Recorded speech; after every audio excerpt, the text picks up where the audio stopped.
a dar inicio a la clase número 4, que corresponde en realidad a la unidad número 3, que es el modelo relacional, ¿no?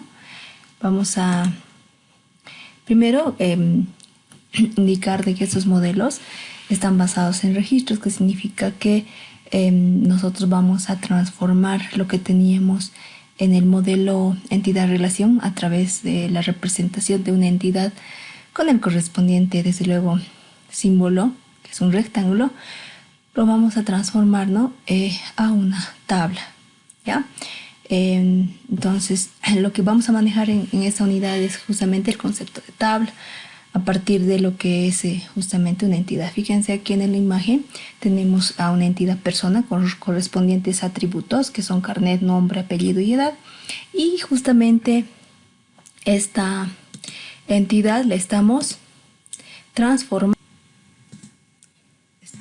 transformándola a una tabla, ¿no? Con sus correspondientes atributos. Desde luego, cada atributo va a corresponder a una columna, ¿no? Entonces, cada una de estas tablas contiene registros, porque lo que vamos a hacer es justamente almacenar, ¿verdad?, información en esta tabla. Ahora, cada registro define un número de campos, vale decir que, por ejemplo, en el carnet de identidad tiene un determinado tipo de dato que se maneja y desde luego va a tener un tamaño de información que se va a almacenar justamente en esta columna, ¿no?, que corresponde a este atributo. Entonces, las columnas de la tabla corresponden a estos atributos, ¿no? Vamos a ver que dentro de la estructura de las bases de datos relacionales, entonces nosotros vamos a tener un atributo, vamos a tener el nombre del dominio, la descripción y una definición. Los atributos, entonces, nosotros podemos generarlos a partir de la abstracción que tengamos o de la comprensión que se tenga de la entidad, ¿no? De aquello que nosotros necesitamos almacenar esa información. Y el nombre del dominio corresponde ya a una situación un poco más genérica que nos permite, ¿no?, almacenar, digamos, información de ese tipo únicamente. Y la descripción es, bueno, una relación, ¿no?, entre lo que es una explicación de lo que se está almacenando en este atributo, ¿no? Y la definición, bueno, ver la extensión del tamaño de ese atributo, aquello que cuál es el tamaño máximo que se puede almacenar dentro de esa columna, ¿no?, dentro de ese atributo. Bueno, entonces a partir de esto surge lo que son los tipos de datos. Los tipos de datos se clasifica, bueno, hay una infinidad de tipos de datos, ¿no?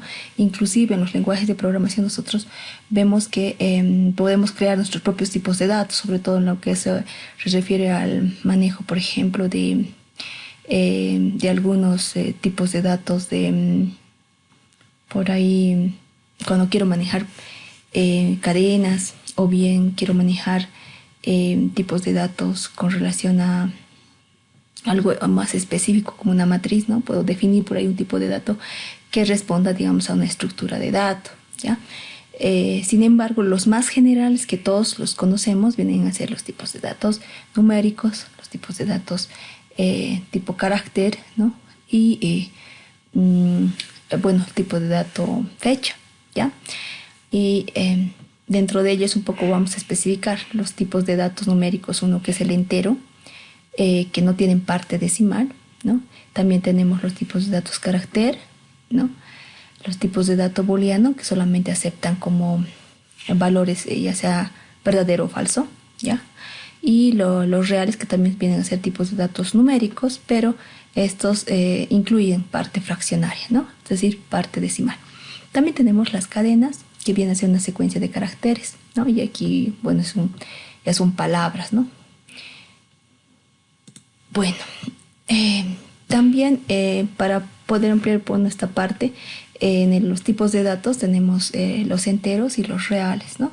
Aquí tenemos tipos de datos enteros, están el integer, el word, el short int, el byte, el long int. Estos datos, ¿no?, fíjense que son de tipo entero, tienen una longitud, ¿no? O sea, el tamaño mínimo y el tamaño máximo. Tienen un rango de valores que acepta dentro de cada tipo de dato. Entonces, depende de la situación, voy a poder asignar a ese atributo qué tipo de dato va a ser. Si estamos hablando de edades, por ejemplo, las edades no pueden ser de tipo real, ¿verdad? Vienen a ser enteros, ¿ya? Entonces, son cantidades sin signo. Por lo tanto, podré usar tal vez un Word, ¿no? ¿Ya? Si no, o por ahí un integer, pero sin signo. Entonces, eso también debo ir viendo para poder analizar qué tipo de dato voy a usar para cada atributo que estoy colocando dentro de mi tabla. Ahora, tenemos algunos elementos importantes para poder diferenciar dentro de este modelo, ¿ya? El primero, que son los atributos, ¿ya? Que tienen un papel preponderante de lo que se refiere al dominio de una relación. ¿Ya? Los atributos normalmente pertenecen, ¿verdad?, a una entidad, pero también podemos tener atributos dentro de lo que corresponde a una relación, ¿ya? Y para ello se crean tablas, vamos a ver en los tipos de relaciones, se crean tablas intermedias donde se comparten ciertos atributos, los cuales nos van a permitir establecer relación entre dos tablas, ¿no? Y desde luego más adelante nos van a posibilitar hacer lo que son las consultas correspondientes. También tenemos las relaciones. Una relación se compone de una cabecera y un cuerpo, ¿no? Entonces, ¿qué es la cabecera? Está formada por un conjunto de atributos. Cada uno corresponde a un único dominio, ¿no? En cambio, el cuerpo está formado por un conjunto de tuplas, ¿no?, que varía en el tiempo. Es un conjunto de pares. Esto de la parte de lo que es la cabecera, el cuerpo y, bueno, hablando algunos términos de tuplas, lo vamos a especificar un poquito más adelante también. Luego tenemos las claves, ¿ya?, que son, aquellos atributos que identifican a una entidad, ¿no? Y por lo tanto también identifican lo que es la parte de un registro dentro de esa tabla, ¿sí? Por eso es que aquí es importante identificar estas claves. Y tenemos diferentes tipos de claves. Está la clave candidata, ¿no? Está la clave primaria, la clave alternativa y la clave ajena o foránea. Entonces aquí vamos a ver que, por ejemplo, una tabla intermedia es lo que vamos a ver más adelante con un ejemplo para que se pueda entender esta parte. Ahora, es importante también señalar en esta parte de las claves que ningún componente de la clave primaria puede ser o puede aceptar en este caso valores nulos, ¿no? Vale decir que sí o sí, o sea, es una restricción en cuanto a lo que es el llenado de la tabla con una clave, porque al tener ausencia de esta clave, entonces es como si estaríamos hablando de la inexistencia, por ejemplo, de esa entidad, ¿no? O bien de ese objeto en este caso. Si hablamos de una persona, por ejemplo, sin carnet, es como si no existiera, ¿no? En ese sentido me refiero, que es muy importante considerar, ¿no?, que no acepta valores nulos. Ahora, les decía, vamos a hacer una comparación entre el modelo entidad-relación y el modelo relacional. En esta parte, ya, nosotros hemos trabajado hasta la unidad número 2, donde habíamos visto entidades representadas a través de rectángulos, ¿no? Estas entidades las identificamos de fondo real, ¿no? Y estas entidades no necesariamente, les había dicho, son objetos, ¿no?, o cosas tangibles, sino también son conceptos, ¿no? Son conceptos con los cuales el ser humano en realidad convive, ¿no?, en su cotidiano vivir, de donde salen, por ejemplo, las entidades compra, venta, ¿no? Tal vez en lo que les decía, historial clínico, ¿no? No sé, enfermedad, ya cosas que por ahí no las tocamos, pero sí, digamos, estamos estableciendo una relación con el ser humano. También estas entidades, entonces, en el modelo relacional, ¿no?, en el modelo relacional, lo que se va a transformar son en tablas. Ahora, los atributos para nosotros dentro del modelo relacional van a ser campos. Entonces, los atributos que venían a ser las características, propiedades de las entidades, los vamos a llamar en el modelo relacional campos. ¿Sí? Ahora, los registros, es decir, el llenado de la información dentro de lo que es en una entidad, aquí dentro del modelo relacional lo vamos a denominar tuplas, ¿no? Una tupla viene a ser un conjunto entonces de registros, un conjunto de campos que están llenados con cierta información, ¿no? Entonces aquí también la cardinalidad que nosotros manejábamos, que era de uno, muchos, muchos a uno y muchos a muchos, ¿no? Para nosotros en el modelo relacional vienen a ser justamente nuestras relaciones, ¿ya? O nos van a permitir crear justamente nuestras relaciones. Ahora, aquí podemos ver un ejemplo ya de cómo se puede transformar un modelo entidad-relación a un modelo relacional. En este esquema, ¿no? Que está extraído justamente del libro de referencia de la asignatura de base de datos, ustedes pueden revisarlo, ¿no? Van a poder identificar este ejemplo donde nos dice cliente con respectivos atributos, ¿no? Y está relacionado con cuenta. Entonces, vale decir que un cliente, aquí la cardinalidad sería, un cliente puede tener muchas cuentas y muchas cuentas pueden pertenecer a varios clientes, considerando la siguiente situación, de que las cuentas no necesariamente son unipersonales, ¿no? También tenemos cuentas mancomunadas, donde hay dos personas o más que pueden acceder a una cuenta en común, ¿no? Donde pueden, qué sé yo, en el caso, por ejemplo, de empresas pequeñas, ¿no? Que pueden habilitar una cuenta para que varias personas puedan acceder a ella, ¿no? Considerando esa situación que sucede en la vida real, entonces esta relación vendría a ser muchos a muchos. De ahí que la transformación en el modelo relacional va a generar tres tablas.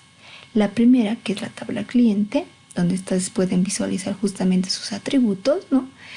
También la tabla cuenta, ¿ya? Que es esta, donde también tenemos los dos atributos, y la tabla intermedia que nos permite relacionar estas dos entidades, cliente y cuenta, tenemos la tabla impostor, ¿ya?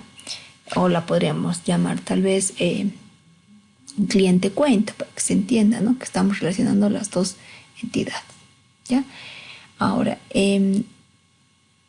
desde luego estos registros van a ser nuestras tuplas, ¿verdad? Aquí tenemos una tupla, ¿no? La primera tupla, segunda tupla, fíjense, esta es mi primer tupla, segunda tupla, ¿no? A eso llamamos, a los registros llamamos tuplas. Entonces, a ver, ahora vamos a ver también en esta parte, entonces, de que nosotros dentro de la parte de lo que es la transformación al modelo relacional, es decir, que donde vamos a generar por ahí una tabla con varios campos, ¿no? Entonces aquí nosotros vamos a posibilitar ver la siguiente situación. A la cantidad de valores que yo tengo registrado, ¿no? O sea, que puedo tener no necesariamente 3, 4, ¿no? Sino varios. Entonces, esto me indica la cardinalidad, ¿verdad? ¿Se acuerdan que la cardinalidad se refiere a poder establecer la cantidad máxima, digamos, de valor que yo puedo relacionar con una u otra entidad? Entonces, por lo tanto, cardinalidad será aquí muchos, ¿no? Porque sí o sí tengo varios, pero si tuviera solamente por ahí un solo registro, entonces sería uno únicamente, ¿ya? Ahora estos son los atributos, todo título, director, género, año, todos esos vienen a ser los atributos. Para nosotros, bueno, campos, ¿no? Lo habíamos dicho que vamos a llamar campos.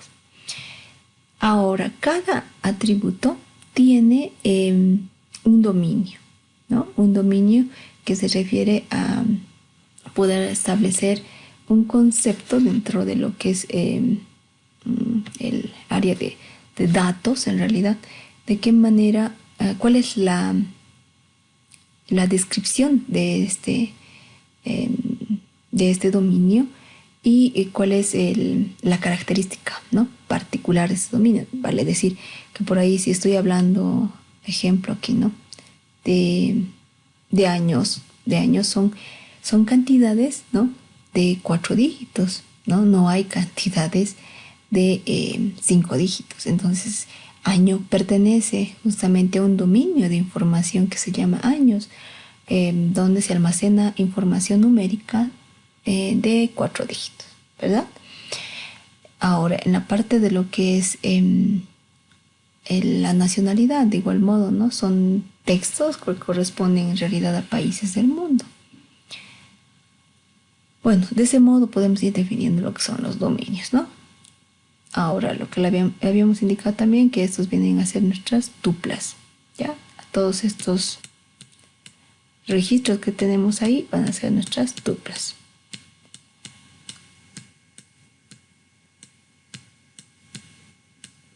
Bueno.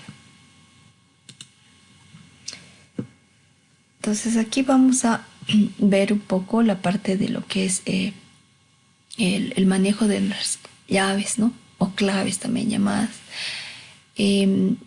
Las claves, lo que posibilitan dentro del modelo relacional, nos permiten incluir lo que son las reglas de integridad, ¿no?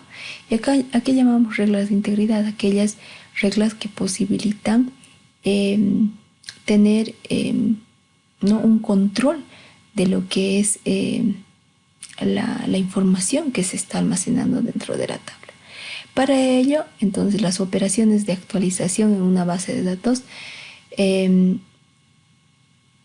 son siempre de carácter atómico, que se refiere, es decir, si yo hago un cambio en una partecita, por ejemplo, de la base de datos, entonces se tendrá que modificar todo, ¿no? No se puede modificar, como dice, ¿no?, partecitas o generar estos parches, ¿ya? Ahora, aquí en la parte de lo que son las claves candidatas y primarias y las claves ajenas,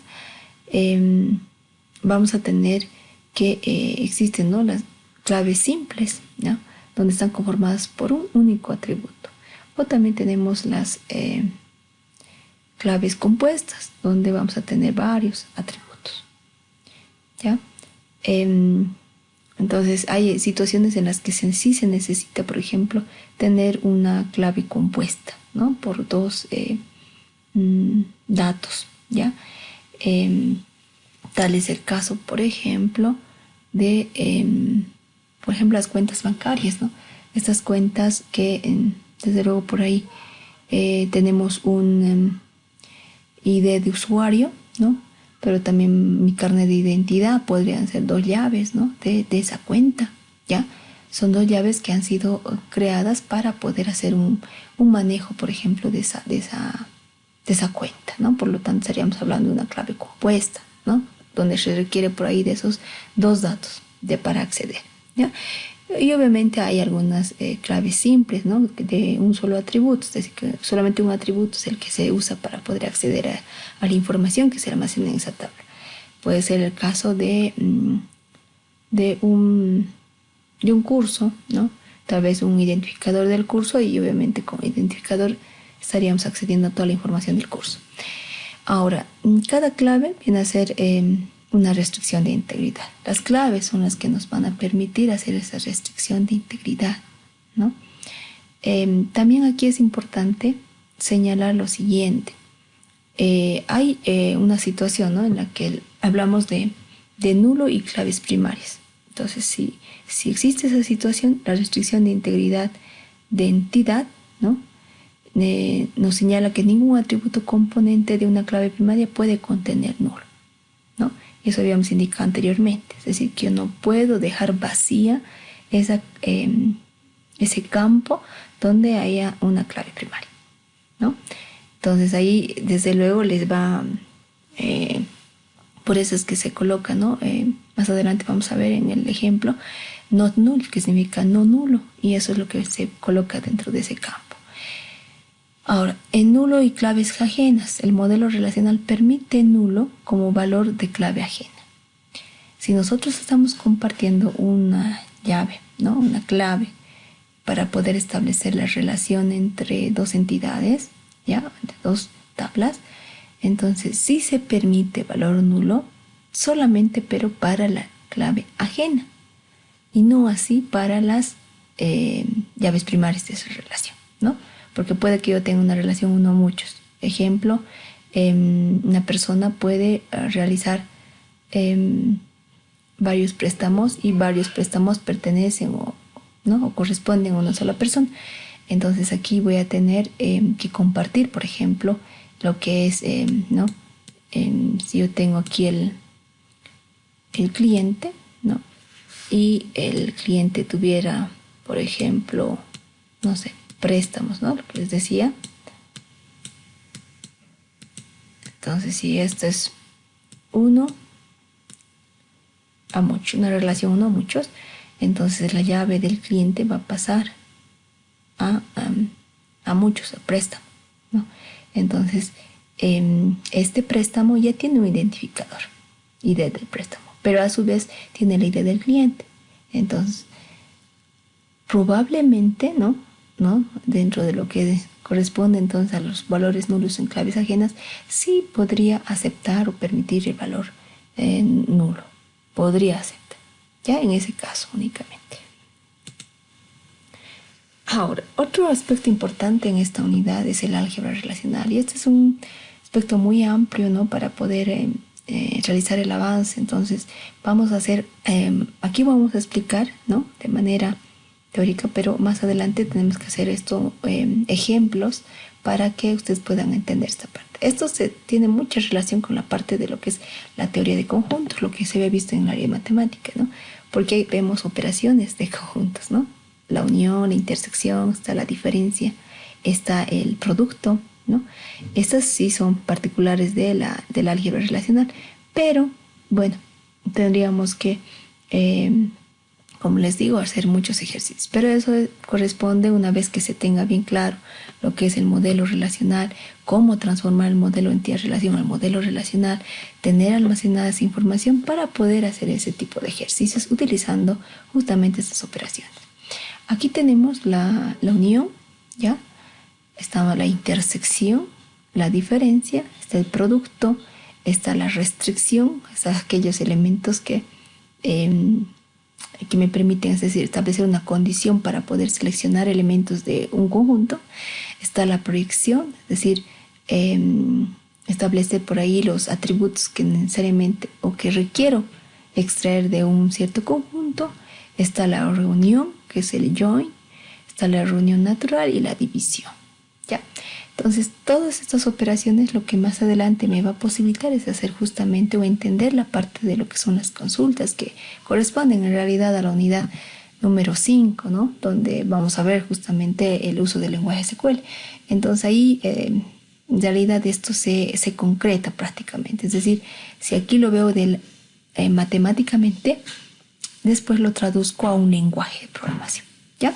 En este caso no un lenguaje de programación, sería un lenguaje de consulta que vendría a ser el SQL.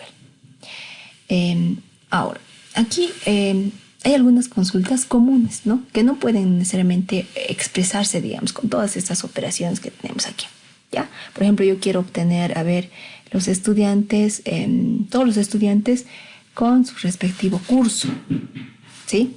Que me muestre esa información. O por ahí quiero mostrar todas las materias con su correspondiente docente, ¿no? Entonces ahí estoy estableciendo la necesidad de aplicar la unión entre dos entidades, docente y materia, ¿no? Porque voy a fusionar estas dos entidades o estas dos tablas para generar esta información, voy a unirlas, ¿no? Pero muchas veces este tipo, digamos, de información que se requiere no necesariamente se puede obtener a partir del álgebra relacional, ¿no? Y para ello, entonces, existen algunas operaciones adicionales que nos van a permitir generar otro tipo de consultas, y a eso denominamos las funciones de agregado, ¿no? Aquí estas funciones nos van a permitir ¿no?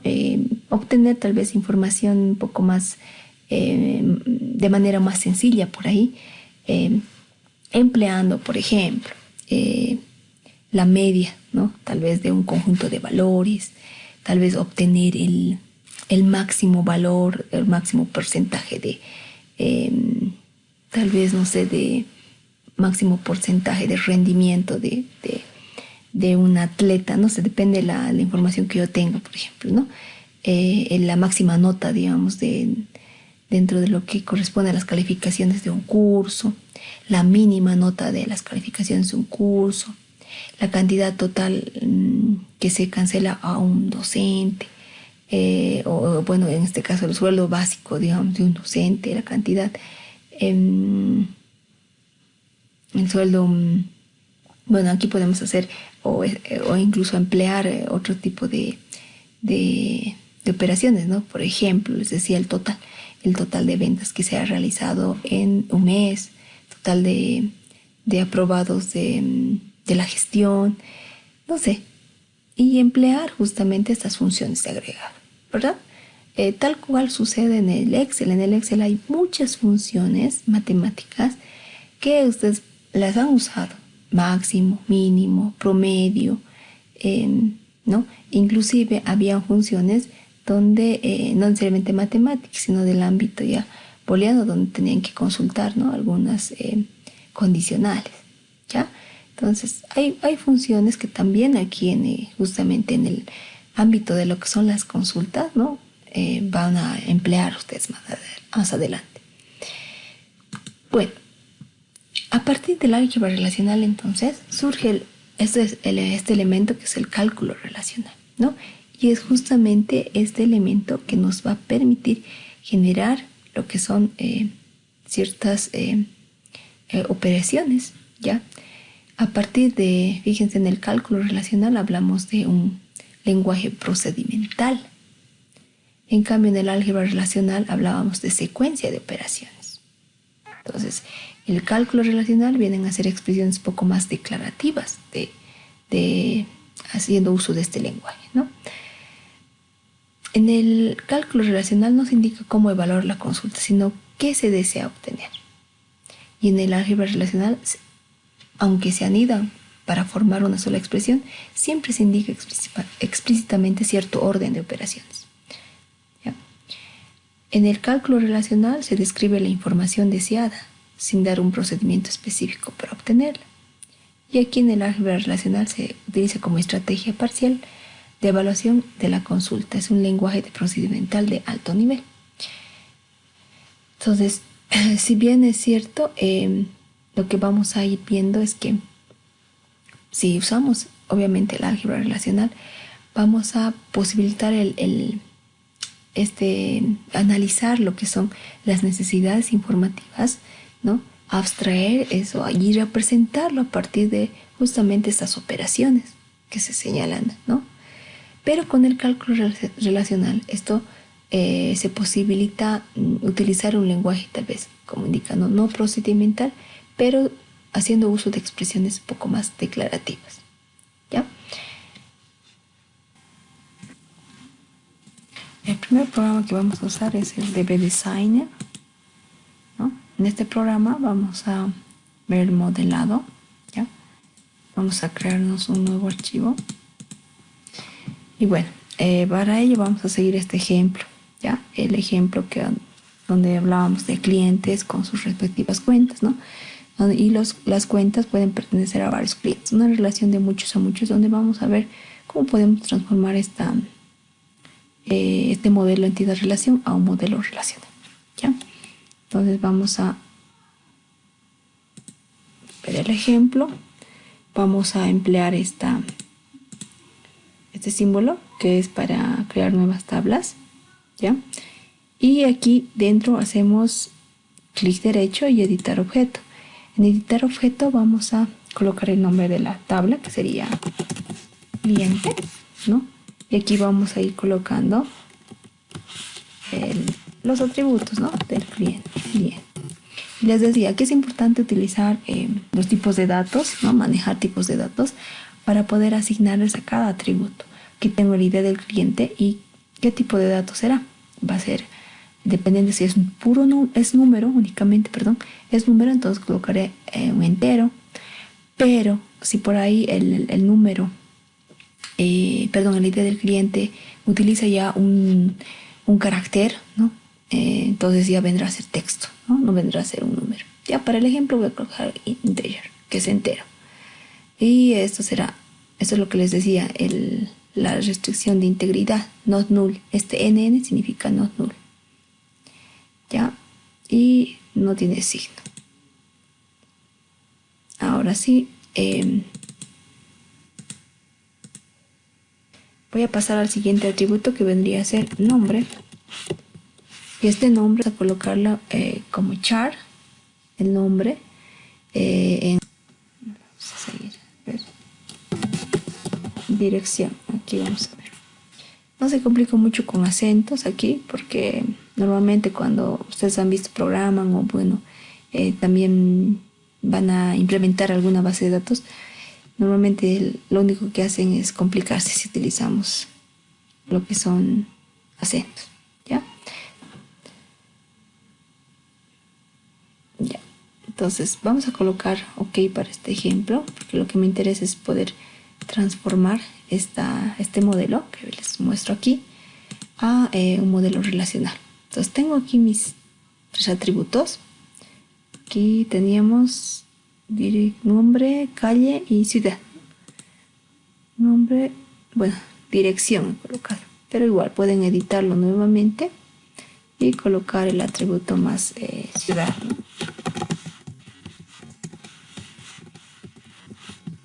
Ciudad.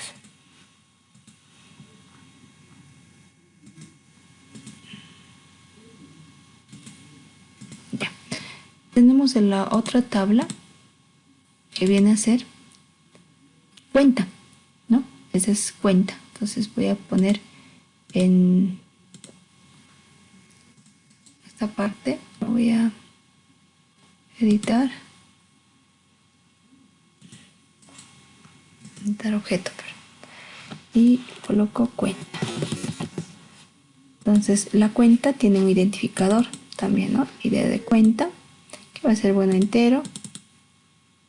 Y aquí debajo vamos a colocar el atributo que viene a ser el saldo, ¿no? Número de cuenta y saldo. Estoy colocando ID cuenta, pero también pueden ponerlo número cuenta si gusta. Y el saldo. El saldo viene a ser tipo de dato también numérico, ¿no? Pero no es entero, ¿no? Porque normalmente pueden tener hasta con centavos, ¿no? Entonces tendrían que colocar, tenemos real, ¿ya? Bueno, como les decía, fíjense, en esta relación, ¿no? Es muchos a muchos, por lo tanto voy a elegir la cardinalidad que habíamos manejado en el modelo entidad-relación. No habíamos hablado de cardinalidad, aquí hablamos solamente de relaciones, ¿ya? Entonces, nuestra relación va a ser muchos a muchos, por lo tanto voy a utilizar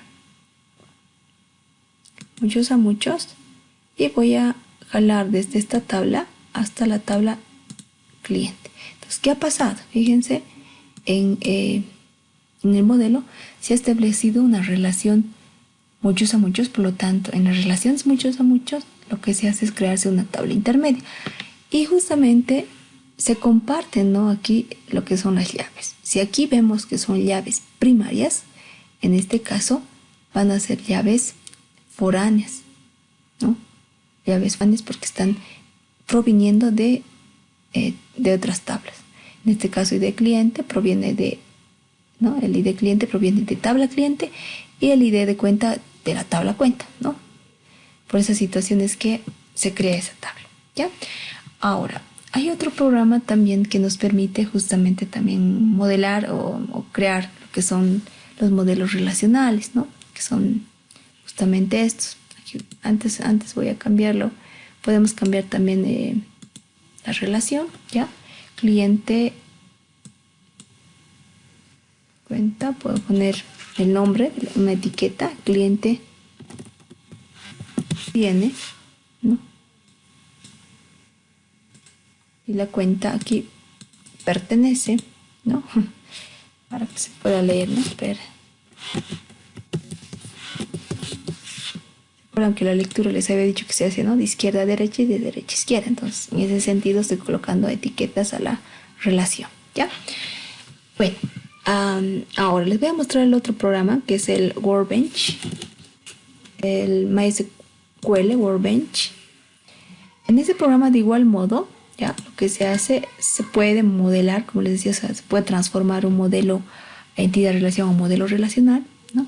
Vamos a ver que es similar, ¿ya? Hacemos doble clic en Add Diagram y aquí podemos visualizar en el menú izquierdo, ¿no? De la pantalla, que tenemos la opción donde dice New Table, que es crear nueva tabla, y aquí vamos a añadir, ¿no? Los elementos. Fíjense, hacemos doble clic y vamos colocando. No sé si algunos han manejado Access, pero en el Access sucede esto, ¿no? Que nos visualiza por debajo, ¿no? Lo que es la creación de todos los elementos o atributos de una tabla, ¿ya?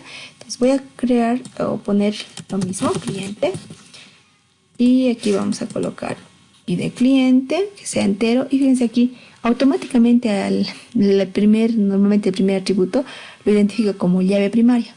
PK significa primary key, ¿no? Y NN, que significa not null, lo que les había dicho, la restricción de integridad, ¿no? Es justamente eso. Tenemos el nombre, y fíjense aquí ya varía, fíjense, ya aparece varchar y nos aparece la extensión inclusive, ¿no? El tamaño de campo que yo quiero que sea bueno, que reservar, es decir, el tamaño que yo necesito para reservar para este atributo. Entonces ahí tengo el varchar, ¿no? También tengo la dirección que habíamos dicho, dirección, el varchar, esto lo pueden cambiar si gustan. Fíjense que tenemos otros datos, ¿no?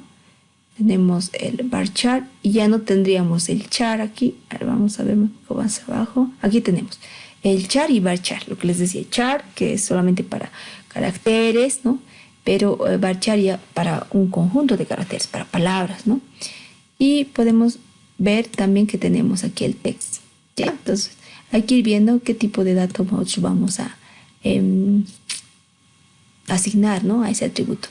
Bueno, normalmente cuando son cadenas de texto utilizamos el varchar, ¿no? En donde pertenece utilizamos varchar, pero depende, como les digo, de la situación. El tamaño, ¿no? Aquí tal vez el nombre que sea de menos, ¿no? El tamaño máximo. Y aquí hemos dicho la ciudad. Ya. Vamos a dejar ahí, ¿ya? En el caso de que yo esto deje así sin seleccionar, significa que me permite valores nulos. Vale decir que solamente puedo ingresar un ID cliente y listo, ¿no? O sea, eso también tienen que ir viendo ustedes, ¿no? Si quieren que se restrinja a que no se permita valores nulos, entonces tendré que ir tiqueando esto. ¿Sí? ¿Se entiende eso, no? Ya, entonces, eso hay que ir viendo también. Ya. Ahora, la otra tabla, que era la cuenta, ¿no? Aquí voy a añadir otra tabla. Voy a hacer doble clic y por debajo añado cuenta. Automáticamente cuando hacemos doble clic y de cuenta se crea, ¿no? El primer identificador y de cuenta. Y luego tenemos el saldo. El saldo que también va a ser, pero este es un número, por lo tanto viene a ser un float o un double, si es que es, no sé, para cantidades más grandes, ¿ya? Voy a colocar un float aquí. Saldo. Este no es un primary key, solamente que no acepte valores nulos, está bien. Y bueno, como les decía, si es una relación muchos a muchos, en esta parte tenemos esas opciones, muchos a muchos. Y basta con jalar de un extremo al otro, vamos a tener la tabla intermedia creada, ¿no? Entonces, este símbolo en realidad nos permite entender que esta es una relación muchos a muchos. Un cliente tiene varias cuentas pertenecen a varios clientes. Por eso es que se crea, ¿no? Esa relación. Entonces, de ese modo podemos ir transformando lo que es un modelo entidad-relación a un modelo relacional. Y bueno, resumiendo esta parte, ¿no? Vamos a ver de que los modelos basados en registros se denominan así porque la base de datos se estructura en registros, ¿no? Un formato fijo y de varios tipos. Las claves candidatas, es decir, las claves primarias y alternativas, no existen dos tuplas distintas con igual valor para una clave. ¿Ya? Es algo muy importante cuando estamos almacenando, registrando información. No se tiene, ¿no?, esa información repetida o duplicada. Por algo se usa o se maneja lo que son las claves. Ahora, otro elemento en lo que son restricciones de integridad es justamente la integridad de la entidad, ¿no? Entonces, donde nos indica que ningún atributo componente de la clave primaria puede contener un valor nulo. Y eso, nuevamente les resalto, es muy importante considerarlo. Después está la restricción de integridad referencial, ¿no? Donde nos indica que el valor de la clave ajena en cualquier tupla o es nulo o coincide con un valor de la clave primaria, ¿no? Entonces, la clave ajena a la que se está compartiendo de otra entidad a una podría estar, ¿no?, en este caso, repitiéndose, pero no porque es parte de otra entidad.